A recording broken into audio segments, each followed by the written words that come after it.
the king of the workers of the world. Hi, folks.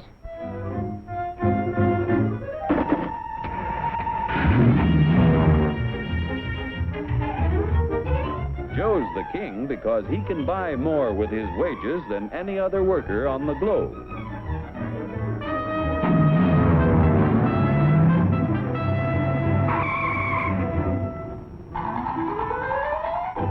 Now, what makes it possible for Joe to earn such a good living? He's no smarter than workers in other countries. Are you kidding? He's no stronger than workers in other lands. Oh, yeah? Well, just watch me.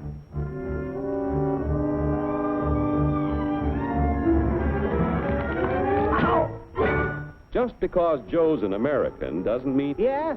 Well, being an American is the best thing in the... Oh! My back! Sure, being an American is great, but how could you be superior to any foreigner when you or your folks might be any one of a dozen different races or religions? So, if you're no Superman, it must be the American way of doing things that makes you the luckiest guy in the world. I don't think I'm so lucky. You don't? Well, let me show you. Hey, what's that gadget? Television? No, it's a time machine. Just pull that lever. You'll see how people worked 100 years ago. Hey, this I like. Oh, that's too far back. Try again. We want to stop at 1850. Who's the character? That's your grandfather, Joe. Oh. He had to work 69 hours a week to earn a living because he had only inexpensive hand tools and his own strength to help him make things. Your grandfather was a powerful man, yet his strength equaled only 1/10 of a horsepower. You have hundreds of horsepower in this costly giant of a machine to multiply your strength and efficiency 1,000 times. This makes it possible for you to earn more than any worker in history.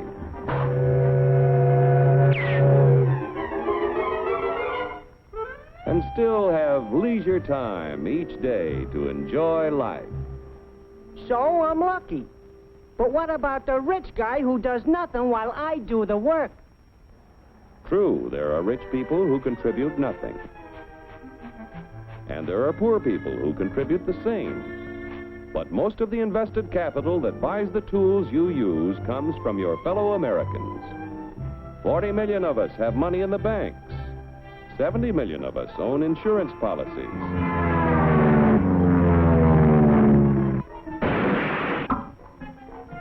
Over 15 million of us invest savings in corporation stocks and bonds, which help to finance industry. Each year, the people of America invest billions of dollars to create new plants and equipment. This invested capital buys the tools which make a man's labor worth more because he produces more.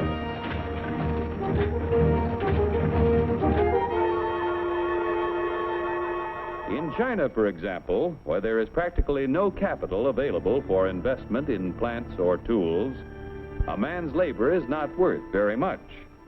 A coolie takes 10 days to move 10 gallons of kerosene 100 miles at a freight cost of 10 cents a gallon. An American railroad worker takes only 2 hours to move 100,000 gallons of kerosene 100 miles at a freight cost of 1 cent a gallon. The coolie makes 10 cents a day. An average American railroad worker makes $10 a day, or 100 times more than the coolie. The average railroad worker has the benefit of a $20,000 investment in equipment. The Chinese coolie's equipment is worth only 10 cents.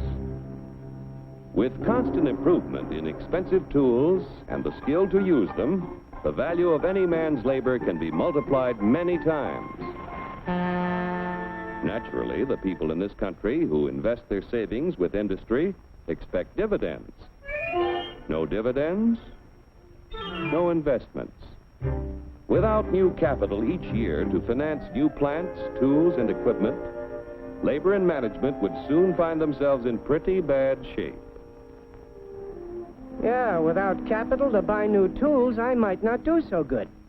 But look what a new invention did to my grandpa. For 25 years, he knocks his brains out in the wagon works.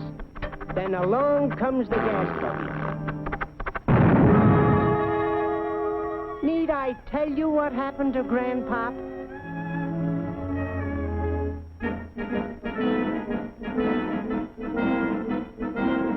The history of our country proves that new inventions create thousands of jobs for everyone they displace.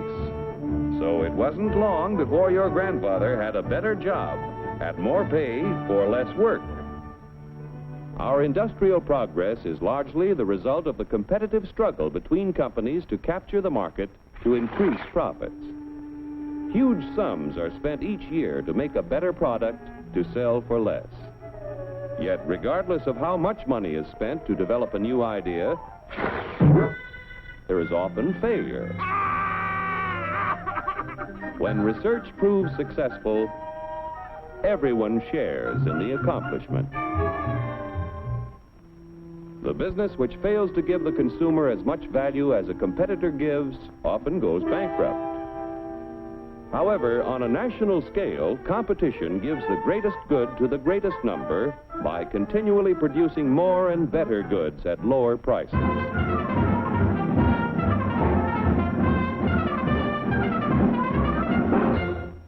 The American way of doing things makes it possible for more people to own their own homes. We're only 7% of the world's population, but we have 50% of the radios.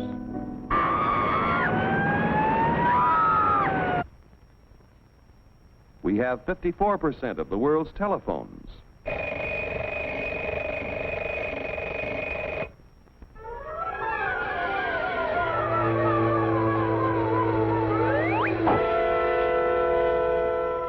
Americans own practically all the refrigerators in existence to give them plenty of ice quickly and easily. Bathtubs, we've got 92% of them. Most of us have the leisure time to enjoy the peace and quiet of the beautiful countryside as we drive about in 72% of the world's automobiles. I told you to turn at the last corner. You don't eat me. You eat it. I know. I want to get candy bar. Under the protection of our freedoms, American labor, management, and capital, the greatest production team in the history of mankind, have made the United States the industrial master of the world. Capital must continue to provide industry with the funds to create new tools and plants. Labor and management must continue to increase the production of better goods at lower prices so that more people will be able to buy the things that make life easier and happier for all of us. Then Joe will continue to be the king of the workers of the world. You said it, brother.